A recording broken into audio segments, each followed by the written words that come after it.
हिमाचल प्रदेश विधानसभा का बजट सत्र 10 मार्च को दोपहर 2 बजे राज्यपाल के अभिभाषण के साथ शुरू होगा। सत्र में कुल 16 बैठकें होंगी। 28 मार्च तक चलने वाले सत्र में 963 सवाल सदन में गूंजेंगे, जिसमें से 737 तारांकित और 226 प्रश्न अतारांकित रूप से पूछे गए हैं। विधानसभा अध्यक्ष कुलदीप सिंह पठानिया ने शिमला में पत्रकार वार्ता के दौरान बताया कि राज्यपाल के अभिभाषण पर 11 से 13 मार्च तक चर्चा होगी। 17 मार्च को मुख्यमंत्री बजट पेश करेंगे। 22 और 27 मार्च को गैर सरकारी दिवस होगा। 26 मार्च को वित्तीय वर्ष 2025-26 के लिए बजट पारित किया जाएगा। उन्होंने कहा कि अब तक 963 प्रश्न विधानसभा पहुंचे हैं और विभिन्न नियमों के तहत 24 मोशन पहुंचे हैं, जिनके लिए संबंधित विभागों से सूचनाएं प्राप्त की जा रही हैं। 10 मार्च को केवल राज्यपाल का संबोधन होगा और कोई प्रश्नकाल नहीं होगा। साथ ही बजट पेश करने वाले दिन भी प्रश्नकाल नहीं होगा। विधानसभा अध्यक्ष कुलदीप सिंह पठानिया ने बताया कि सत्र से पूर्व शनिवार को सर्वदलीय बैठक बुलाई गई है। इसमें पक्ष और विपक्ष से सदन में सार्थक चर्चा की अपील की जाएगी। जैसा आप सब जानते हैं कि 14वीं विधानसभा का 8वां सत्र, बजट सत्र जो है वो शुरू होने जा रहा है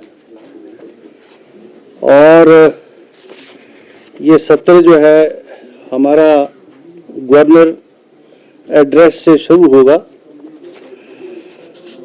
11 मार्च को पहला वर्किंग डे है, जब माननीय राज्यपाल महोदय सदन को संबोधित करेंगे और 28 मार्च तक ये सत्र चलेगा।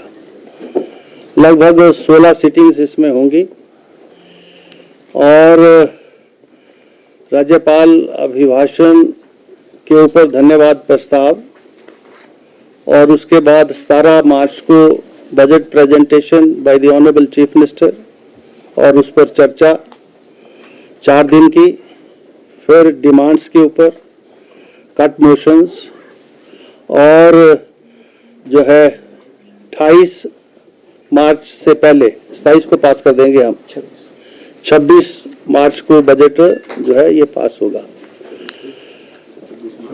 जो वर्किंग डेज हैं, वैसे तो जनरली विधानसभा और लोकसभा जो है शनिवार और इतवार को नहीं मिलते, लेकिन इस बार के सत्र में जो है शनिवार भी वर्किंग डे है और मात्र एक होली की छुट्टी है और संडेज जो इन बिटवीन अप टू 28 आते हैं वही जो है छुट्टियां हैं, हॉलीडेज हैं।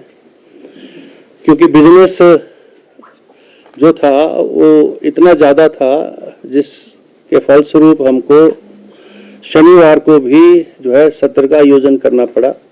आप जानते हैं कि विधानसभा के नियमों के अनुरूप 2 दिन प्राइवेट मेंबर्स डेज को रखना जरूरी है, तो ये दोनों दिन 22 और 27 को जो है प्राइवेट मेंबर डेज का बिजनेस भी होगा। साथ में जो रेगुलर बिजनेस, प्रश्नकाल और बिल्स वगैरह जो होते हैं वो भी जो है वहाँ लेजिस्लेटिव बिजनेस जो है होगा और साथ में प्राइवेट मेंबर डेज भी होंगे। लगभग 963 जो है सूचनाएं प्रश्नों के माध्यम से जो है वो पहुंच चुकी हैं, जिसमें स्टार्ड 737 हैं और ऑनलाइन उसमें 680 आए, ऑफलाइन 57 और अनस्टार्ड जो है 226 हैं, जिसमें ऑनलाइन 223 और ऑफलाइन 3 जो है ये प्रश्न जो है विधानसभा सचिवालय में पहुंच चुके हैं, जिनको हमने सरकार को जो है उनके जो उत्तर हैं, जवाब हैं, उसके लिए हमने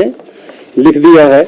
इसके अलावा विभिन्न नियमों के तहत लगभग 24 जो है डिस्कशंस, मोशंस भी विधानसभा सचिवालय के पास पहुंच चुकी हैं, जिनको हमने सरकार को या विभिन्न विभागों, जिन विभागों से वो संबंधित थी, उनको हमने जो है लिख दिया है ताकि उनकी सूचनाएं जो है विधानसभा सचिवालय को मिल सकें। कि सत्र चूंकि 11 को शुरू होगा, 11 में जो है क्वेश्चन आवर नहीं होता। जब माननीय राज्यपाल महोदय 10 से जब माननीय राज्यपाल महोदय जो है सत्र को संबोधित करेंगे तब प्रश्नकाल नहीं होता और 11 से फिर प्रश्नकाल है और जिस दिन बजट पेश होता है उस दिन भी प्रश्नकाल नहीं होता। तो ये व्यवस्था रहेगी और हमारी ये कोशिश है कि सभी सामान्य सदस्यों को पर्याप्त समय मिले और हर चर्चा में वो भाग ले सकें और जो है अपनी चर्चाओं के माध्यम से जनहित के सभी विषयों को हिमाचल प्रदेश विधानसभा के माध्यम से चर्चा में ला सकें और नीति निर्धारण में सरकार का और सदन का सहयोग कर सकें। सबको समय देते हैं और चर्चाएं भी हिमाचल प्रदेश की विधानसभा में अन्य विधानसभाओं के कंपैरिजन में ज़्यादा होता है। यहाँ वर्किंग डेज भी हमारे ज़्यादा हैं और लगभग 68 विधायक जो हैं वो मेरे ख्याल में सत्र में लगभग सारे ही विषयों के ऊपर अपने विचारों की अभिव्यक्ति करते हैं, जो बहुत कम होता है अन्य विधानसभाओं में। जैसा आपने देखा होगा बहुत सारी विधानसभाएं सत्र में हैं, लगभग किसी का 10 दिन का है, किसी का 12 दिन का है। तो ये जो लंबे सत्र और मैक्सिमम जो सिटिंग्स तो 35 का हमारा जो मैंडेट है, रूल है, वो हम कोशिश करते हैं कि साल के आखिरी सत्र तक वो पूरे हों और कोई ऐसी व्यवस्था हो तो सदन के पास अधिकार रहता है उसको डेफर करने के लिए, जो पिछले दिनों में हुआ है।